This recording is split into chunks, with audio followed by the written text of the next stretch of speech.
ఇదే కాదు, ప్రజా యుద్ధ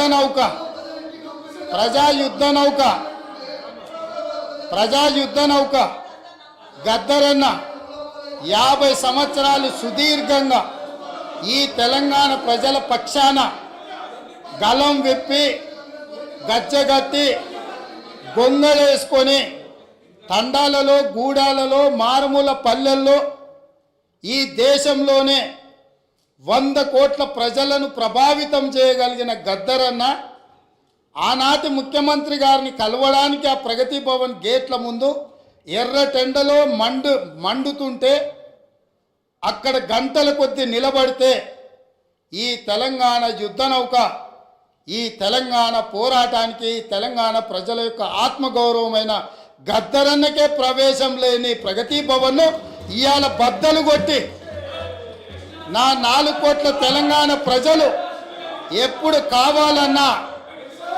కావాలన్నా ఎక్కడికి వెళ్ళాలన్నా ఆ ప్రగతి భవన్ గేట్లను ఇనుప కంచెల్ని బద్దలు కొట్టిన ప్రభుత్వం మా ప్రభుత్వం, ప్రజలెన్నుకున్న ప్రభుత్వం, ప్రజా ప్రభుత్వం.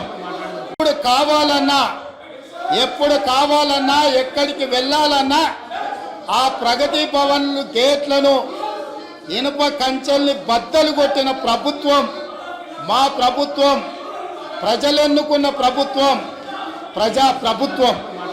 కాబట్టి ఆనాడు ముఖ్యమంత్రిని కలవాలంటే మంత్రులకు ప్రవేశం లేదు. ముఖ్యమంత్రిని కలవాలంటే తెలంగాణను సాధించిన తెలంగాణ ఉద్యమానికి ఊపిరులూదిన గద్దరన్నకు ప్రవేశం లేదు.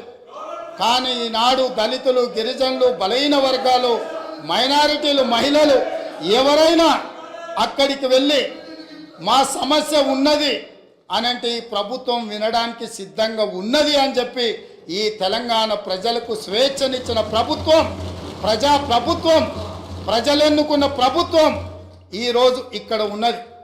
నిజంగానే